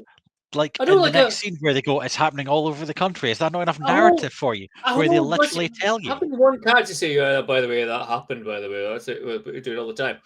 But anyway, it's just like, I want to have some sort of structure to that scene and not just seemingly be all the offcuts they swept up off the floor of the cutting room and stitched back together again. That's what I want it to be. It is held in such high regard. You'd think it would be at least doing that, but it's not. It doesn't. It doesn't. But it's Absolutely very not. hard to do that with very little budget and without being able to film in a studio. Yeah, I mean, let's not forget this whole series is supposed to be a budget-saving exercise for Hush, Doctor Who. you. Sitting Hush, on hush, hush. You've been interjecting Location all stuff. night, you. Excuse me. Uh, It's my courtroom. First of all, Lee, Yes. I thought you were the judge, not the Well, defendant. Judge and Secondly, it's not a good. I just want to back up Cam here. It's not a good sequence of shots at all.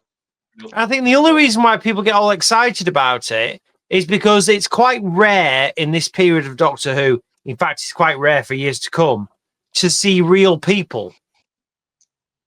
So, you know, the people at the bus stop, like when was the last time in Doctor Who you saw people at a bus stop? And when's the next time in Doctor Who you see people at a bus stop? Very, very rare. So that's why people get excited about it. Not because of any connection it has to the show or anything like that. It's the best bit. Yeah, I mean, I will admit, Mikey, you are right, because it has fired the imaginations of the viewers. Gareth Bowley has asked, I wonder how soon the book turned up. Exactly. I'll say, there you go. It is important. I'll give you that.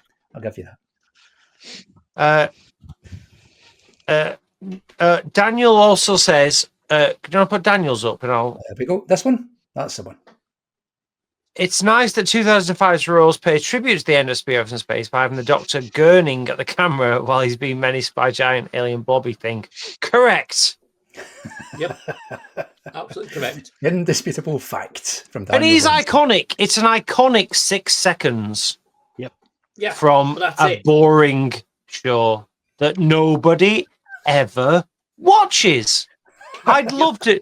Do you know what? I wish they'd release the stats of what people watch on BBC iPlayer, because I'm guessing this is very low. I'm guessing this is below the Twin Dilemma. Oh, definitely. We'll never know. Yeah. Absolutely. No, we will never know. Absolutely. I think it might be one of the top 10 most Release viewed the ever. figures, BBC. Yeah. I think more Release people watch the- this than anything else. Release the data. But I genuinely think it's the sort of thing where people just feel like, well, there's no fun in watching that, so I won't watch that. Whereas the Twin Dilemma, there's fun in watching that, isn't there? If you want fun, watch a Carry On film. Correct. With tits. Or without, if it's the early yeah. ones. Personal choice. Up to you. Yeah. They're for everybody. Okay. Right. It sounds like we're done with AI Jim's point because we're back to Carry On films again. Let's move on. Dave, do you want to give us your next point for the defence of Spearhead From Space, please? So we've just had AI Jim with a point for the defence, and now I'm going with a point for the defence. That's fine. Yeah. If you wanted to go all the defence all the time, that's fine. We haven't touched on much of the misogyny in this. We talked about the class stuff, but there's a couple of really misogynistic scenes in here where somebody says, always nice to have a pretty face, and it's pointed out that she's not just a pretty face. It also goes back to Mikey's point of it's always pretty people. They're the heroes. But this shows that the new female companion is not just eye candy. She's not just there for exposition. She's literally brought in at the start for her intelligence and what she can do, her skills. There's even the scene where the Doctor says to her she could use her special skills to get the TARDIS key for him. And she's in that room with the Brigadier, and the Brigadier dismisses her, and you can see her almost thinking, well, I could flirt with him to try and get the key. And he goes, nah, fuck it, I'll just steal it. Which in some ways is a really good growth of the companion woman character, because she's not relying on her womanliness. She's not just a pretty face. She's now a companion with her own skill set and making her own decisions, which are not just her doing what the Doctor told her to do, which I think is a really nice, gentle introduction for the new companion. It's shown that she's not just a bit of skirt. I agree. I love Liz. I think she's a great character. But did you see the photos that she had to take to get the job? We're not discussing that. We're only discussing this story. Okay. So we can only discuss things that are in universe. We can't discuss. We can bring in whatever you want, but it has to relate to the episodes we're talking about. So right. So in order to get the job as Liz in Doctor Who, she had to send them a second set of photos with her legs out. So these are the sort of bikini shot things, aren't they? And that's not only a story that she tells, it's also a story that Derek Sherwin has told.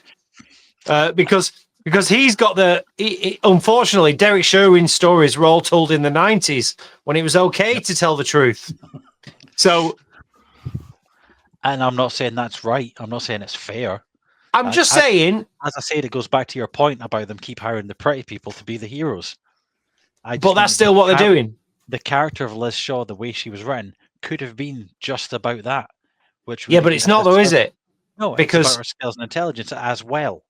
But it's not though, is it? Because they've said to her, can you send us some other pictures, please, with ideally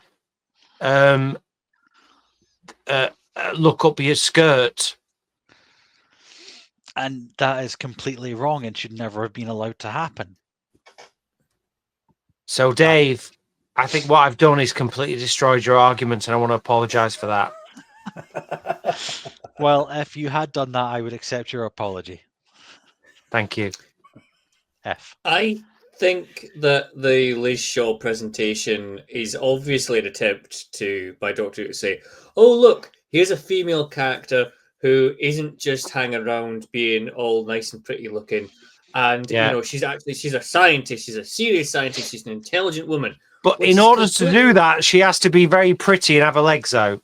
Well, yeah, there's that. But also in this story, it's undermined by the fact that she's the one that gets duped into getting the Doctor's TARDIS key back and helping him escape unwittingly. It's like, and she does, oh, Doctor, you tricked me. No. And again, it's another thing of that whole thing of certainly, like, it's like kind of going, oh, who are we going to have that's going to be gullible enough to go along with this plan that's obviously going to give him back his, his TARDIS key and let him escape? The woman. Well, Benton's not in it. We've discussed that. None of these. Well, yeah, the military men are far too, aware and have got their wits about them. They would never dream of doing anything like that. No. It has to be the woman that gives him the key, regardless of how she gets it and how. Oh, look, isn't she great? The brig ignores her. She doesn't exactly play a trick on the brig to get him to hand over the key. No, that she might have been chooses something. It's literally just like, oh, it's there. I'll just steal it like a low-life thief. It's just really kind of, I can see what the point is, but it completely falls flat. And we'll probably talk about Liz Shaw more as the series goes on for obvious reasons. But then we have to bear because they have to be bear in mind she ain't sticking around and she gets replaced by Joe Grant. Yep. And who of those two are fans more likely to warm to and have memories of? Joe Grant. I like the way you danced around that. That was good. I totally agree with what Daleks' Lives Matter is saying right now. Let's see. Yes. What's wrong with legs and talent? There's some really hot scientists. Absolutely. I think it's great that we can all find her hot. What I'm saying is that I've got to rebuttal Dave trying to create her as some kind of feminist icon of change because she's not. It's just more of the same. No. Well, on the whole leg thing, and Daniel Ronsley does make a good point here. He says Pertwee shows more leg than Liz in this story, technically. And the snake. Indeed, yeah. Yep. Absolutely. True, Absolutely. true, Gareth. True. Just nowhere near a fan. That's all. That's all we asked. Fan. What did you say then, Lee? It's not showing you Snake anywhere near a fan. Have you not seen the Oh, clip? okay. That's Sorry. something No, to I say thought you after. said something about fannies. I was just interrupting. So. Got your attention now, did we? Yeah. Okay. Deary me. Any more to chuck in on that point, or are we done with that one? I think we're done. Done with that one. Okay. I'm just keeping my eye on the time because I don't want Mikey's wife getting pissed off. Likewise, I'm thinking of Mikey here, so we'll probably we'll batter through because his marriage is on the line tonight, and it could be our fault if it all falls to pieces. So, in that case, Cam, do you want to give us another point for the prosecution, please? We've kind of briefly touched on it, I think, with the viewer evidence at the start, but I did agree with it at the time there, and I'll agree with it again here. The ending of this is essentially the archetypal doctor makes thing, bad guy go away. There's no explanation as to what exactly he's done to make this. Yeah. There's not really even like, oh, we need to get this to make this sonar thing. Can we get this? And the whole end of the story is, well, we need to get our hands on sonar, blah, blah, blah, blah, blah. Where's that gone? And then we can fit it into this thing. It's literally just, here's something our sellotape together. It might work. Oh, it does. Cool. They all die. That's it. Yeah, it's the Ace of Wands finale. That is. It's some kind of sonic device that he uses to fix the problem. That isn't at all a trope of Doctor Who. Like, that's what he does. I'll need my sonic and then I'll wave it around. The bad guy will go away. As I say, but at least in most other examples, it's going to be a case of, there's something that we need to add to this to make it work. Let's go for that. And that becomes like the MacGuffin of the whole story. Yes. Fine. But whereas in this, it's just kind of just something he's conjured up out of sticky back plastic. And that's what resolves everything. It's not like even like we've had any kind of progression towards it. It just suddenly goes, that's it. Yeah, the story just stops. It just stops. Mm-hmm. They just go, oh yeah, I'll fix this with this thing. The story just stops. And I can see from Dave's face, he can't defend this. Can you, Dave? Well, I think the story doesn't see, stop. Even Dave can't defend it. It's obvious from the off. They never discuss what they're building. No, I'll agree with that point. But they are constantly doing experiments trying to work out what things are. The Doctor says, I could do this if I had equipment out of the TARDIS. Then he gets access to the TARDIS. And then they build something. Yeah, fine. They don't sit down with a whiteboard and tell you what it is and how it's going to work. They just go out and test it live in the environment and it works. So it doesn't. I'm not saying he needs I need a blueprint on the screen all the time. I'm just saying I want something like a bit of progress with it to actually make it mean something. That they've achieved something, that they've had to battle against, the Autons to actually get them, something that they'll be defeated by. The solution doesn't link to the problem. Yeah. There's no link. So as a viewer, you're just watching for a bit until it ends. Yep. It's like if this was Cybermen, they'd go, we need some gold. Where can we get some gold? And there'd be a whole thing about, right, we need to get enough gold to get into this thing, which will then transmit this and kill them all. Great, cool. Whereas, that'd be fine. That's what I'm looking for an equivalent of that. What's an Auton weakness? What can we add to this that then undoes them all? So you just want it explained. You don't have a problem with what they did. You just want to know how they did it and why. No, yes, I want there to be some kind of structure to it rather than just something that just appears. But the same. I mean, let's be fair to Gareth in the chat. Like the same thing is the problem with Rose, isn't it? The first episode of New. Oh, sorry. But it's the same problem. He literally just throws something at it and it fixes it, which is the perfect homage to Spearhead from Space, which does the same thing. They're both in their own ways a bit shite and unrepresentative of the series that follows. I don't know if you watch. Well, I don't know if you watched Rose recently, but there's a couple of good scenes but the story that's happening around it isn't that good. Does so you've the got these Doctor also beautiful. just call her a shop girl in that? Does he not just say you're just a shop girl in that story? I'm sure the Doctor says something like that to Rose at some point. Well, there you go. Yeah. The same problems with the working class. Thank you, Dave, for bringing that up. Spoken by Chris Eccleston as well. Jesus Christ. Yep. So it has its problems. Oh, I just want to have chips. Oh, yeah, chips, like the working class. It is terrible, all that. But there are some really good scenes in that. You know, we're talking about Rose here, folks. When she first sees the TARDIS, when they're talking on the estate and you see the TARDIS in the background, these are beautiful moments that we never saw before or since. But let's be honest, Rose isn't a good story. And it suffers from the same problems as Spearhead from Space.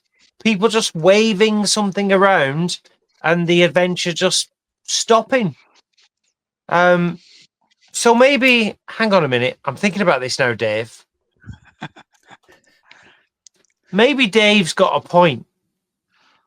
Maybe this is the necessary bridging point between something before and something in the future.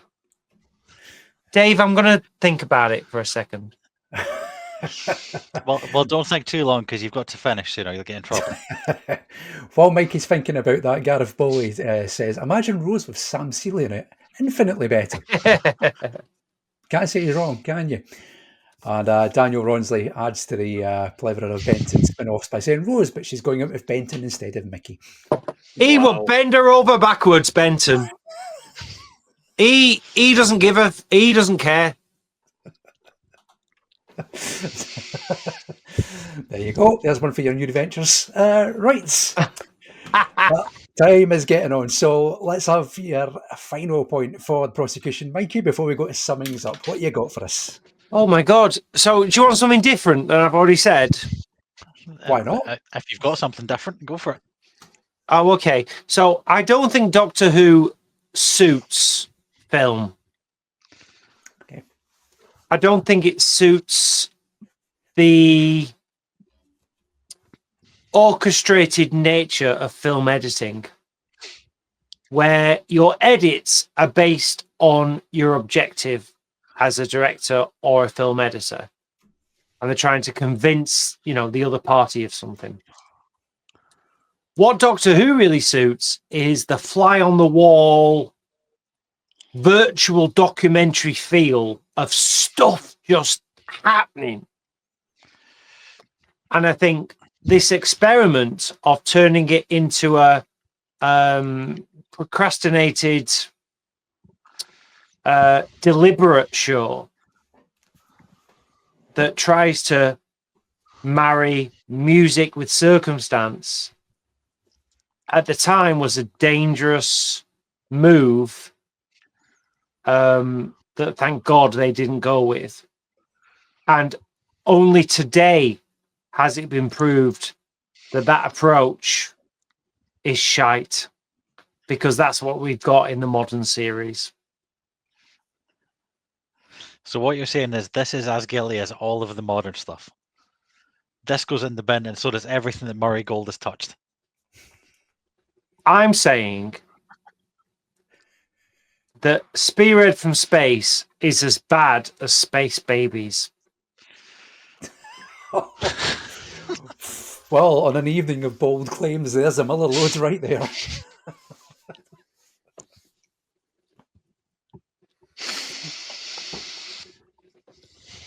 Yeah, shocked silence in the courtroom. Yeah, I mean, that ball, Michelle. Anything to come back with on that one, Dave? I've upset Daniel. Daniel's my biggest fan. Before you do it, it's not I've just upset Daniel. I know he has. He You've says, upset everyone. And Gareth Bowley too. Oh no, I didn't mean it, guys. I didn't mean it. I'll take it back. I didn't mean it. I'm so sorry. Really, damage is done. Daniel says, Gareth says no, put him Space Babies in the corner. Come on, Gareth.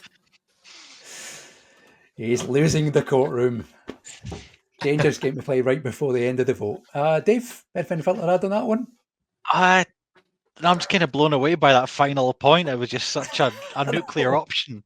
That's the idea. That's if It's Pam as getting bad as slapped in the Space red button. Babies. I think Doctor Who has to change. It has to move. It has to grow, because otherwise people would stop watching it.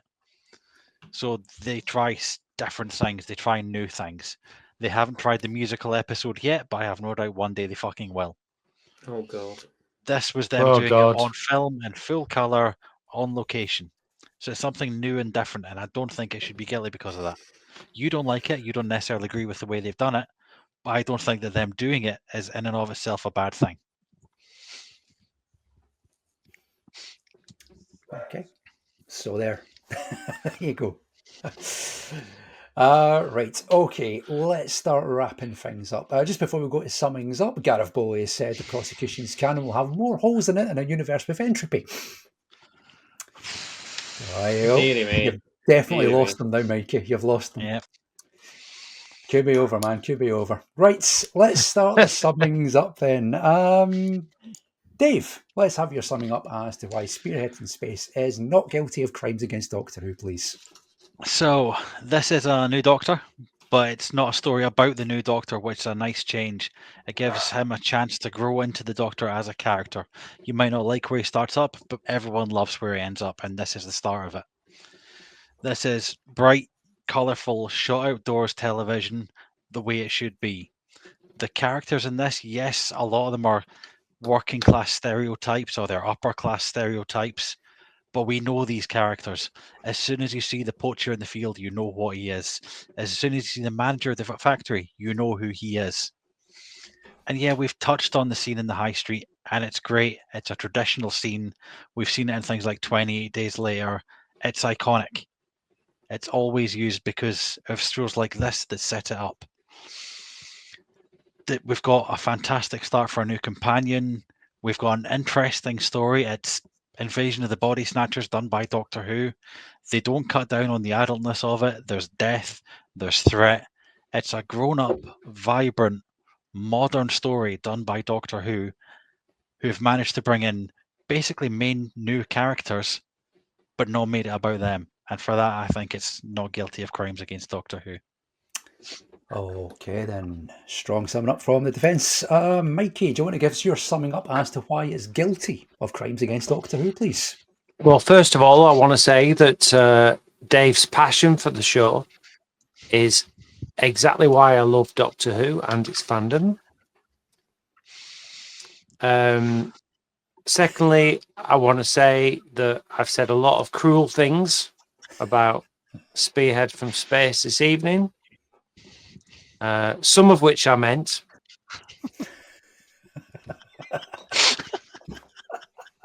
But at the end of the day, my problem with the show is that it's one of those shows that I just don't revisit. I genuinely don't revisit. So there's something about Spearhead from Space that isn't my solution to a bored Thursday morning, you know? And I'm probably not able to articulate why that is, but I think it's something to do with not being entirely convinced that it's the Doctor. Okay. And let me just finish on the Doctor that we're talking about is probably my favourite Doctor, John Pertwee. So maybe that's where some of my frustration comes from. Okay. Right then, Cam, let's have your summons up. Why is Spearhead from Space guilty of crimes against Doctor Who? Spearhead seems to push the Doctor's post-regeneration to centre stage and have the actual story operate as a background fluff. The introduction to Liz Shaw is fumbled. Pertwee takes half of the runtime to truly get going. The main villain seems to be something of a complete mishmash, and everyone only puts on a pedestal because of a select few short sequences rather than it as a whole. Also, the unit uniforms are terrible.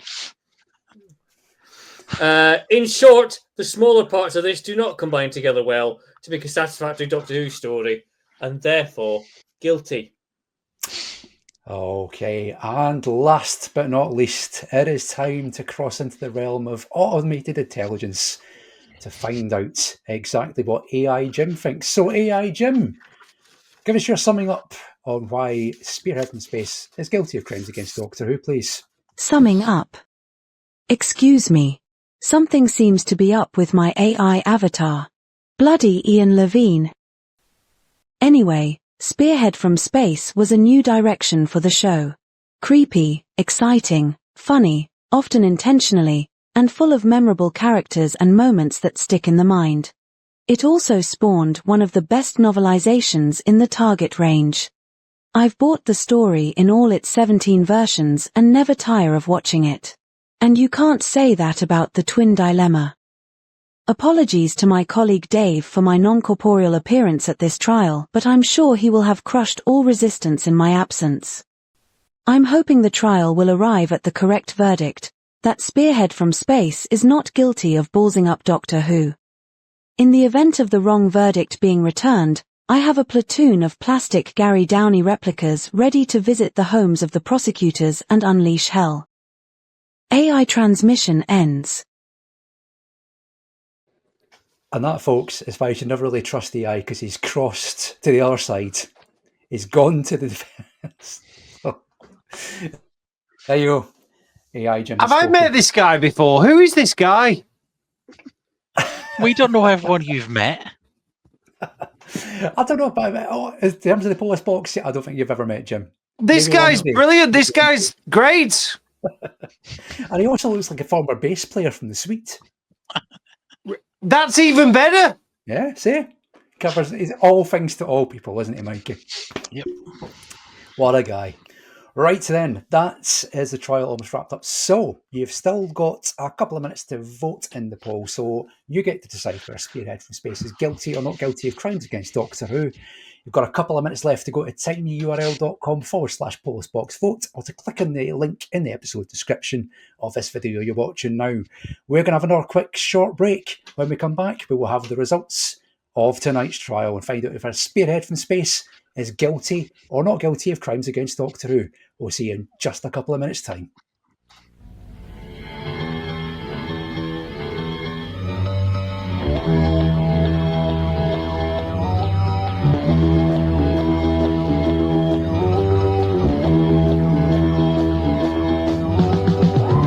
I cross the void beyond the mind, the empty space that circles time. I see where others stumble blind, to seek a truth they never find. Eternal wisdom is my guide. I am the Doctor. And we're back. That is it. The poll has now closed. All the voting is over. It is time to find out whether Spearhead from Space is guilty or not guilty of crimes against Doctor Who. Here is how you voted.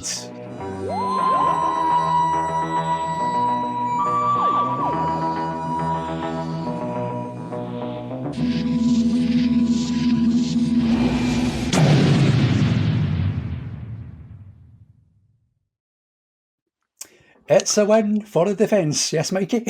But we pushed it. We pushed it because earlier on you said 100%. Yes. And me and Cam, we managed to push it, didn't we, dude? Dents were made. We nearly got there. We nearly had it. I mean, granted, those two votes that went in your favour were from you too, but, you know, that still counts. That still counts.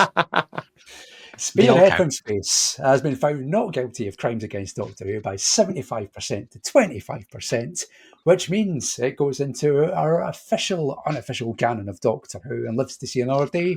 Also means that in terms of this series, Dave is now 1-0 up with 3 trials remaining. Well done, Dave. Well done, Dave. It's a shocking victory, obviously.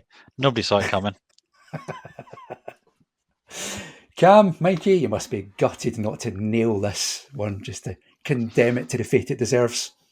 I thought we were doing all right at one point. I thought there was a bit of momentum going behind us. I thought we would have done it. It would have been a shock, fully admit, if we'd have got a guilty verdict. But not to be.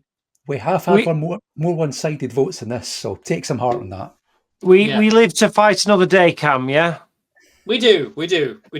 But yeah, Been an absolute pleasure, Mikey. Been a pleasure. Next time out, we'll defend the character of Nissa.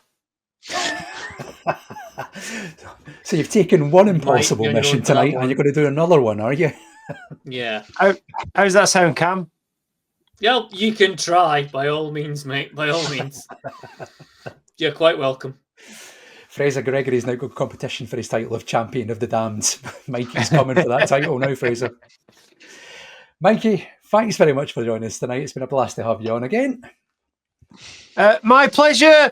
Great fun. I'll come on any time and have a go at anything you want. I'm on board. You're welcome anytime. Fantastic podcast. I love this podcast. So thanks very much. Thank you very much. Thank you.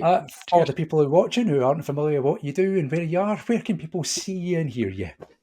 I think I'm on. Oh shit! I'm on X as Mikey Smith UK, or I did a podcast last year, and that's got Mikey and Who on X. Yeah, you go and find them out. And you're also going to be in Panto in April, aren't you? Yeah, but I don't think everyone's going to come and watch it, are they? Hey, we've already got tickets booked. Yeah, plug it, mate. Come on, sell some more tickets, Mikey. So I'm in Panto. When is it, Lee? Because I'm not sure. When is it? I do believe that your Panto, which you're in, is in April. Okay, so in April, you can come and see me at the Brindley Theatre in Runcorn, moving to the famous Bolton Albert Halls as well, in Peter Pan. Yep, he'll be playing Smee, but not that one. The other Smee. Exactly. Okay, then. Well, that's the trial of Spearhead from Space in the books tonight. Next time, a fortnight tonight, it'll be the turn of Doctor Who and the Silurians, or the Silurians if you prefer. We'll be joined by Dylan Reese and Bob Lowes when we're making his Polis Box debut for that one. See, I like the Silurians. I like that one. Yes, Cam? A fortnight tonight, or are we back on the Thursday? Sorry, no. Sorry, I keep thinking this is Thursday because that's traditional, right? A fortnight tomorrow, we'll be back. Fortnight tomorrow, yeah, right, okay. Sorry. So, 20th of February, you'll find us for the Silurians with Dylan and Bob. So that's it. Spearhead from Space, not guilty of crimes against Doctor Who. We'll see you a fortnight tomorrow for the Silurians. But in the meantime, from all of us, thanks for watching, thanks for voting, thanks for taking part. We'll see you next time. Good night, everybody. Good night, folks.